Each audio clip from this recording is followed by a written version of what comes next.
You're listening to Sox in the Basement, a production of the Broadcast Basement Limited, where every show is 30 minutes of good and comes from a basement bar on the south side of Chicago. Pull up a stool, pour a cold one, and join us right now for Sox in the Basement. Heard everywhere podcasts can be found, and always at soxinthebasement.com. James Fox from FutureSox is going to be on the show. International signings are happening, and there is an international pitcher that we've talked about on the show, Sasaki. Rōki Sasaki. He's got several teams that are trying to sign him, but the amount of money he's going to cost, they suddenly aren't going to be able to sign the guys they were prepared to sign. So now these guys are floating out there in the wind. The White Sox picked up one of them in the last 24 hours, an international prospect that they should have never had a chance to grab. And there might be more moves, so Fox is going to come on and talk about what's happening. It's very unique. And also talk about the logjam in the infield, because I want to talk to him a little bit about that. Omar Narvaez is back. Yeah, speaking of future Sox, once in future White Sox catcher Omar Narvaez. He was the catcher before the rebuild really begins, remember? Like, he's right. The guy. His trade is one of the first things that starts this off. Right, and I liked him because he was an offensive catcher. He actually had a couple of years in there where he was a pretty good catcher. Like, there. If you were in a 10-team fantasy league trying to get points from guys who had offense, he was on somebody's team. And right. now he's back and he's with the White Sox, and I don't even know if he makes the team. It's a minor league deal, but they've added yet another catcher. And I see people like reacting to these signings, and I feel like I got to do a public service announcement for people. Like, look, they're going to add parts. They're going to add bodies. They got to have enough catchers in camp so that they can catch all these pitchers on two different fields. They're going to bring in people that they know, even though that guy's got a snowball's chance in hell of actually making the team. They're going to bring in a lot of arms, and most of these guys don't really have a chance, but maybe they do something amazing and they get the last spot in the bullpen or something like that. There's going to be competition for starting pitcher.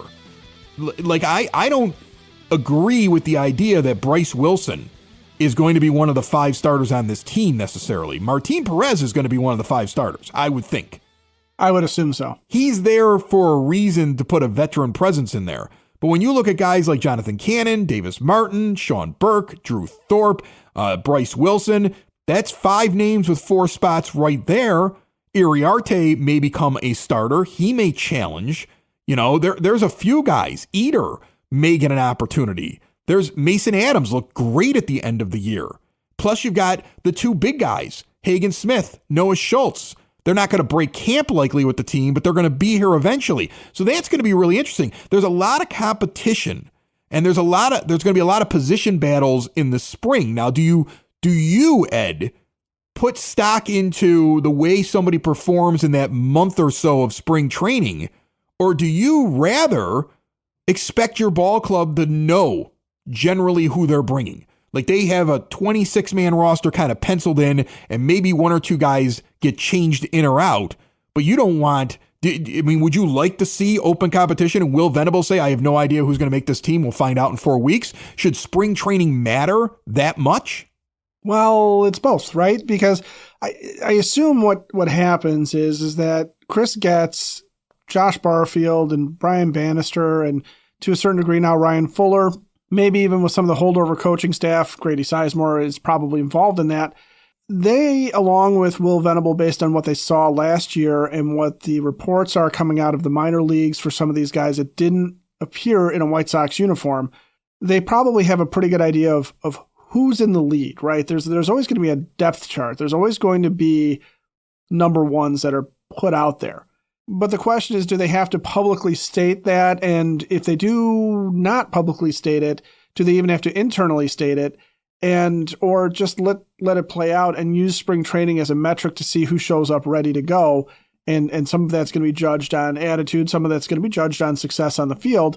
But it's entirely possible that it's just what they think is going to happen, what they would like to see happen, and then what actually happens, because somebody is bound to disappoint. There's somebody that is going to come into spring training that this staff and front office have been excited to see what they're going to do, and they're going to come in and they're going to look terrible. It'll be, whether it's a pitcher who comes in and cannot throw strikes. Let's say it's Sean Burke. Okay. I'm not saying this is going to happen to Sean Burke, but Sean Burke comes out of the end of last season seemingly with an inside track to make the rotation this year based on what he did. I mean, he looked good. He only pitched in 3 games, but he pitched in 3 games with a 1.42 ERA. Now, does that mean he's ready and he's going to come in, he's going to dominate in spring, and he's going to be one of the 5 guys in that rotation, and he's going to come out and go gangbusters? Or did he run into a couple of teams that might have been done, or lineups that were featuring September call-ups, and maybe he's not that guy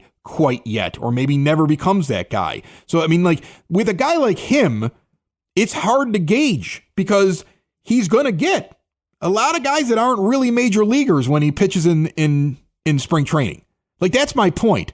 Right. Just as much as you're trying out players, other teams are trying out players. There's A rosters, there's B rosters. So, like, what can you really learn in spring training? Perfect example, we're going to get into this with James Fox. All these guys in the infield.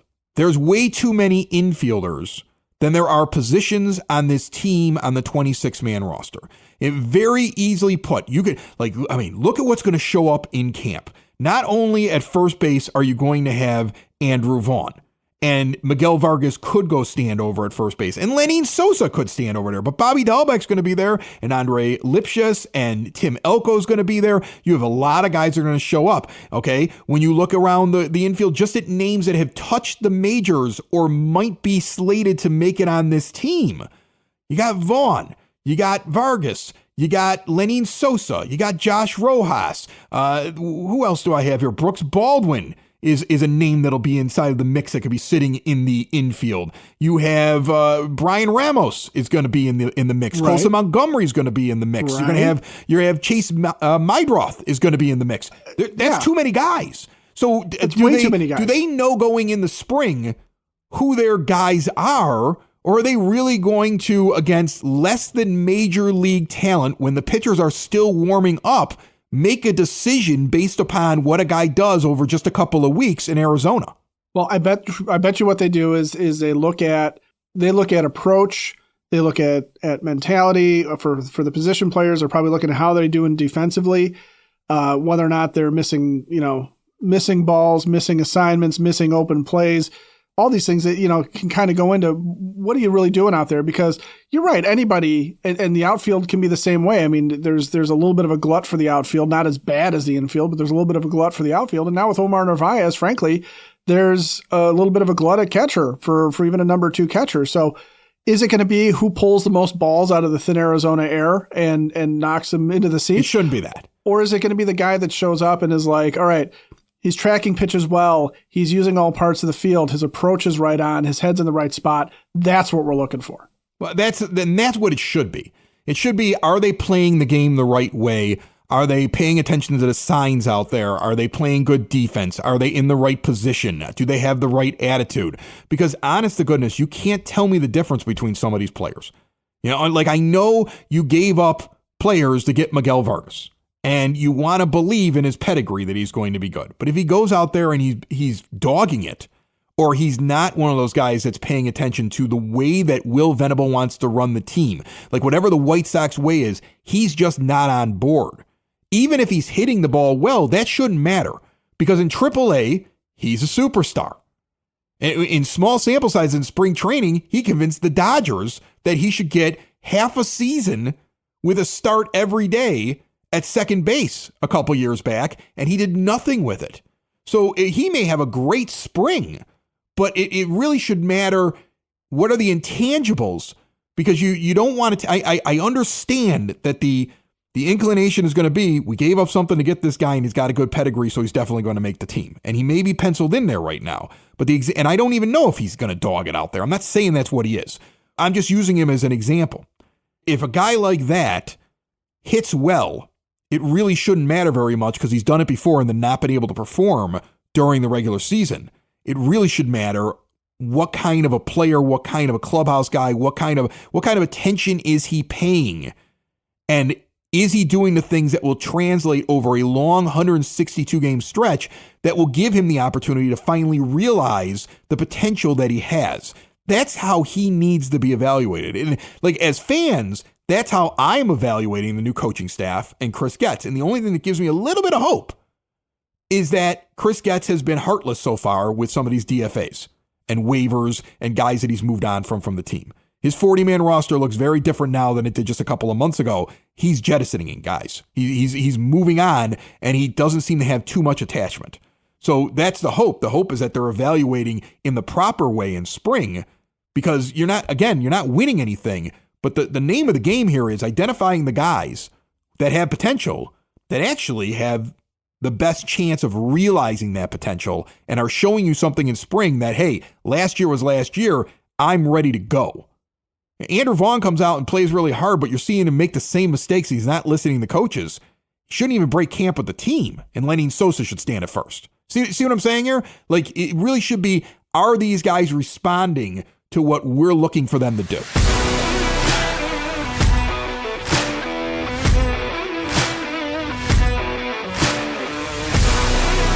Hyatt Home Medical Equipment wants to help you switch to a new age of life, keep mom and dad, grandma and grandpa out of assisted living, and make it so they can get around on their own, living independently. Hyatt has stair lifts, ramps, grab bars, lift chairs, and even bathroom remodeling. And they work with your insurance and have 0% financing for qualified individuals. If you use a CPAP machine and you're unhappy with your vendor, switch and get supplies directly mailed to you. They also have the latest in continuous glucose monitors and so much more. Hyatt Home Medical Equipment. Learn all about them at hhme.com. Joining me on the phone line right now, our good friend, James Fox from FutureSox, who jumps on and talks prospects with us and always has a lot of good things to say, and a lot of things he talks about come to fruition. So that's why he joins us here on Sox in the Basement. How are you, friend? I am good, sir. What's going on? It's not the exciting offseason I wanted, but there's things happening. Yeah, it's a lot of moves. Yeah, it's a lot of moves. I don't know what the moves mean, but it's a lot of moves, and now we got the international free agency thing coming up here, and you got this big pitcher that everybody's going after, and some teams are holding their money back because they're trying to sign him. So teams that are going after Sasaki, they're not probably going to go get a different international prospect because they're trying to hold all their bonus pool money. Am I getting that correct? So now the White Sox might be able to slide in and make some moves. Yeah, and one of the potential issues with that is, like, these international classes come into focus, like, 2 years prior. So, like, a lot of these kids, and we've talked about this on this show before, like, they agree to deals at, like, the age of 13 or 14 a lot of times, and then they'll just kind of shut it down and stay with their trainer and whatever, right? So that's one big reason why sometimes these deals look bad, right? Like, some guys sign for $500,000 and then really develop, and it looks like a steal. Other guys sign for $2 million and then get fat or whatever and stink. And, it's a really weird marketplace. But the issue with that is, like, when a talent like Rōki Sasaki becomes available, you're going to need pretty much your whole bonus pool to sign him, it sounds like. So the Dodgers, Padres, Jays, right? They're going to need upwards of like $5.5 million in their pool. All of those teams have prior commitments. So, like, you basically have to renege on those deals essentially, or trade for more money, or both. And it's already started to happen with the Dodgers specifically. They lost their top guy, went to the Pirates, I'm sure you saw. And then the White Sox got in on the action last night. They signed Orlando Patino, who's a Venezuelan outfielder. They're giving him $570K. He was supposed to get $400,000 from the Dodgers. Just who knows, right? He's a 16-year-old with a muscular build, huge raw power. I like signing guys that the Dodgers signed, so that part's good. And there's also rumors that some of the Padres guys might be back out in the marketplace today. Some of them have scrubbed their Instagrams, and people are Twitter sleuthing, because if Sasaki goes to the Padres, like, they're probably going to have to cancel their deals to sign him. So yes, this is one of the benefits to the White Sox having money left over. Their pool was like $6.2 million originally. They did make a change. David Keller from the Mets is now running their international operation. But as I said, these deals have been done. So this is basically a Marco Patti class with some money left over, and now David Keller out in the marketplace trying to do some work there, essentially. And I can get into some of the other names if you want, but that's essentially the gist of, like, what's happening right now. But with David Keller in there now, if he goes and grabs one of these Padres guys, or the guy that they just snagged that would have gone to the Dodgers, those are his moves. That's based upon his research when he was with the Mets. Is that the best way to kind of understand that? Because he hasn't been in there long enough to research guys that are coming back on the market. No, and he did a bunch of this work with the Mets. He wasn't their director, but he was like a high-ranking, like one of the top scouts in the organization that was working on international scouting. So I'm pretty sure him and like the scouts under him know who these guys are. I wouldn't be surprised if they made another move or two, because so the White Sox started with $6.2 million. They're, I think they have like 1.6 left based on like what's reporting, and they have like 10 players. I wrote up an international preview over at FutureSox. Their top signing is, I think he just turned 18, Alejandro Cruz. He's a Cuban third baseman, shocker, but he's different than a lot of the guys they typically sign because he's a teenager and he's also an athlete that plays third. A lot of times, Marco Patti would sign these guys that had all this power projection and they were just like definite first basemen. This guy's a defender. He's like an athlete with a hit tool. So that's a $2 million signing.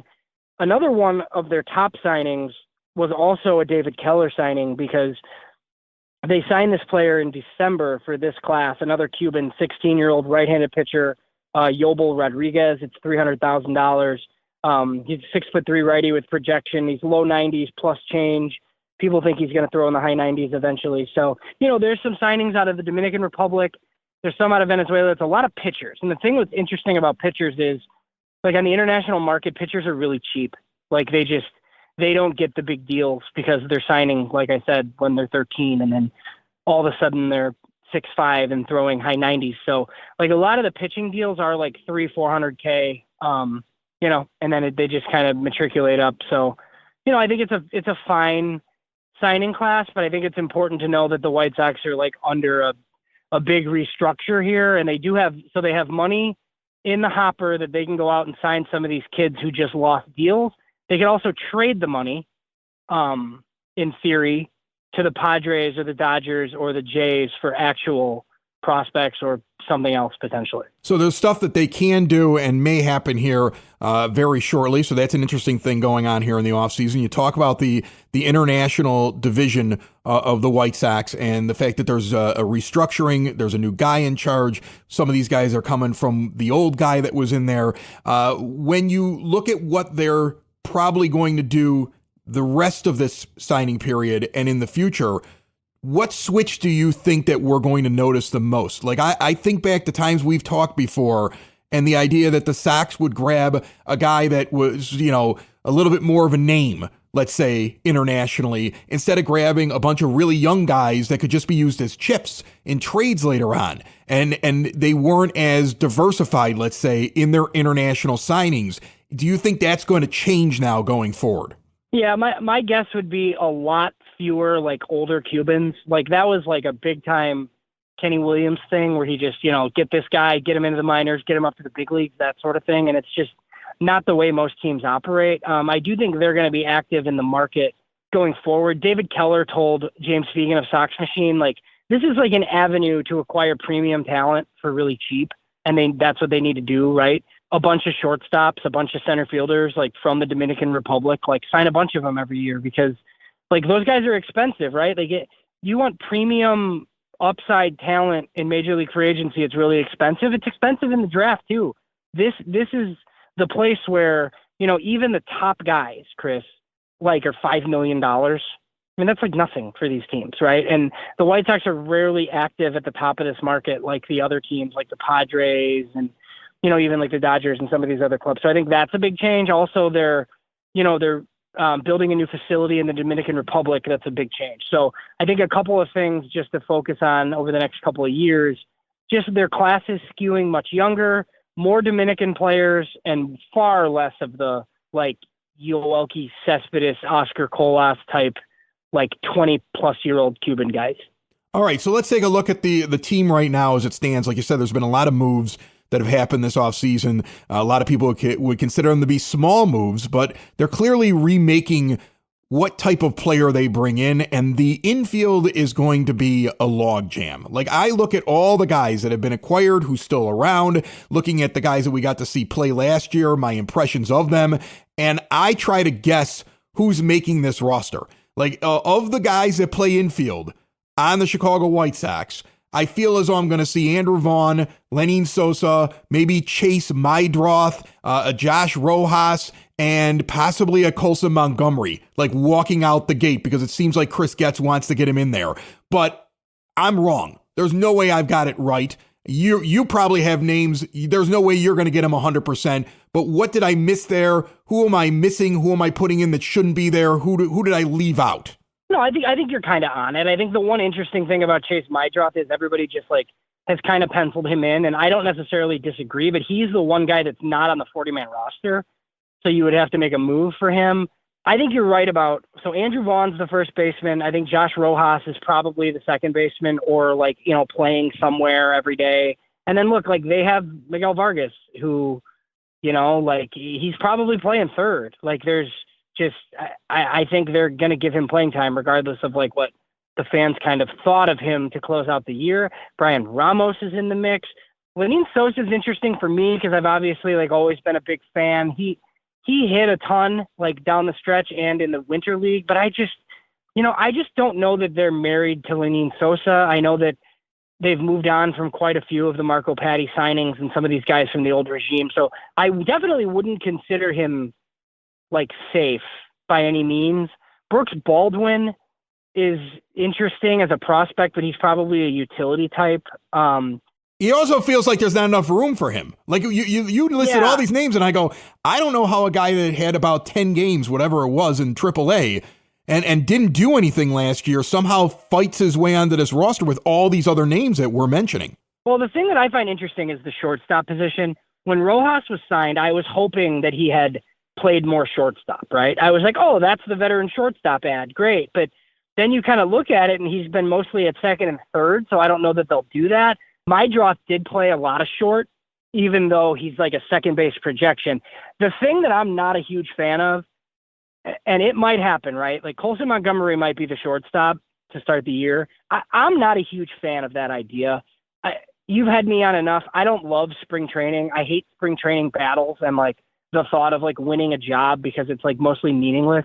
I want Colson Montgomery to go to Charlotte and perform and then come up. Like, I want you to insulate yourself enough to make all these guys force their way to the big leagues. And I just I don't know that like Colson Montgomery hitting 340 in spring training means that he should be the opening day shortstop right away. Like I kind of want to see more. Like, look, I think he plays 100+ games in the big leagues for sure. I'm not a huge fan of like penciling him at shortstop, but your Scott Merkins of the world and other people are writing about it. So I think it's definitely an option. I don't love that idea. Before I let you go, I'm curious. We see all these moves. They all are like small little moves, but they seem to be moves that bring in at least professional baseball players and kind of send the message to guys that haven't proved it yet in the majors. You have to at least beat this guy out for a job. And it seems like that's something that's happening. Like if you're not good enough, you won't stick here, or you won't earn a spot on this team. Do you see any other additions coming? Like if it were you, what else would you like them to add to this team?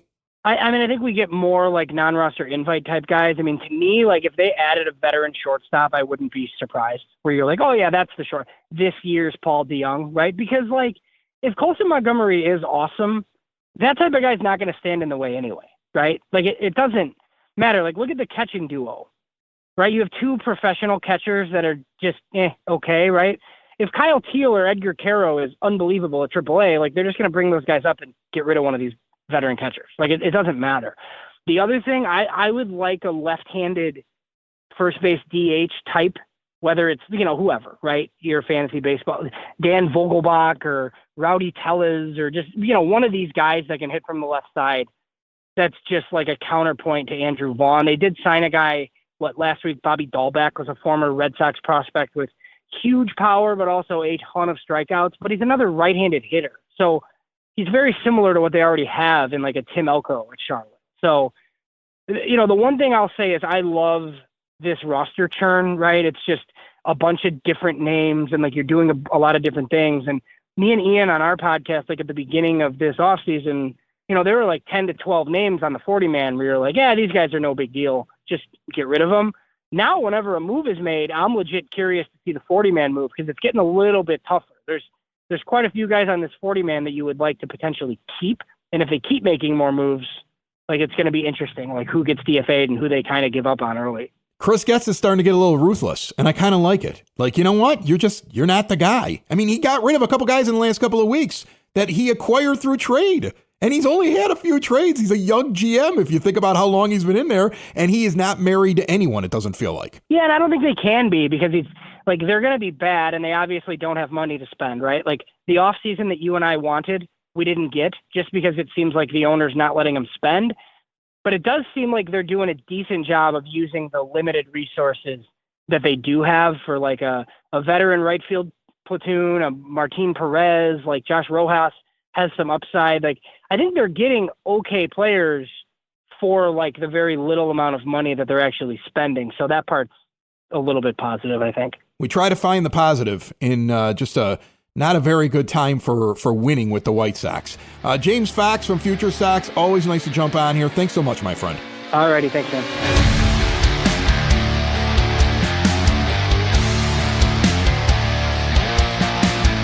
Sox in the Basement listeners trying to make the most of your money. Give a call to Tom Walsh, your Edward Jones financial advisor. Located on the corner of 111th and Kedzie, but serving the Chicagoland area, Tom has a get-to-know-you approach and a do-the-right-thing attitude. He's been doing this for decades. It's all about knowing your options when you're investing and planning for your retirement. No matter what stage you are at, it costs nothing to check in with Tom. Give Tom Walsh, your Edward Jones financial advisor, a call today, 773-779-0023. Edward Jones, member SIPC. Who do you think is making it and not making it? Because I can't even imagine Ramos making it on this team or Brooks Baldwin at this point. No, I think Brian Ramos, Brooks Baldwin, Lenine Sosa to a certain degree. I think those guys have a huge hill to climb. I think you have a situation where Chase Mydroth can surprise, but I think he is probably on the outside looking in. Because he's not on the 40-man and they would have to get rid of somebody else probably. Right. You know, he's not been set up so far to be a guy that's coming north. Yeah, but Getz talked about him like he loved him. That was the thing. Like Getz in that recent interview was like, we got a steal here. Like, Boston knew he was really good. We know he's really good. It might not show up when you read all these prospect things, but this is a real Major League Baseball player. Like he kind of gushed about him a little bit. And that's why I think he's got a real chance. But when you're talking about walking into spring training, like who's got a hill to climb and who's already kind of got the benefit of the doubt, I think that Mydroth still falls into that category. But I also think that of the guys that are on the hill, it's a precarious position. Okay, there's a cliff on the other side of it. Miguel Vargas, Andrew Vaughn, Brooks Baldwin, these guys are staring over a precipice. I think the only guy that has a real leash going in one way or the other is Colson Montgomery. I think Montgomery and Josh Rojas are probably the two guys that you can sit there and say, if Montgomery comes north with the team, they are giving him every opportunity to fight his way through it, whatever it is, if he doesn't succeed at first. Watch him sign a veteran shortstop because Rojas doesn't play a lot of shortstop. Like, watch him go out and do one more. Right, and that's an entirely possible thing. Right, and then you're like, well, Rojas is making the team, and this guy that they just signed is making the team, and they're going to bring Vaughn because they gave him $6 million. Look how this thing might even get tighter.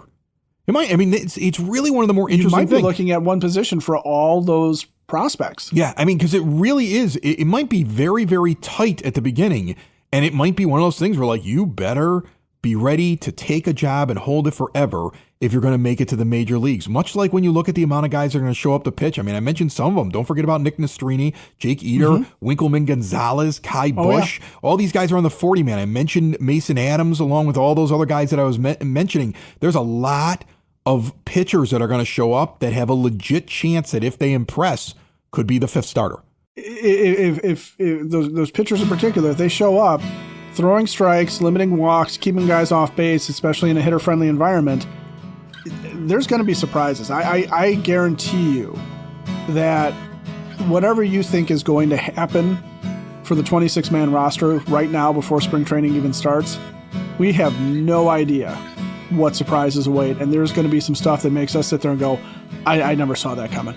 Sox in the basement. Sox in the basement.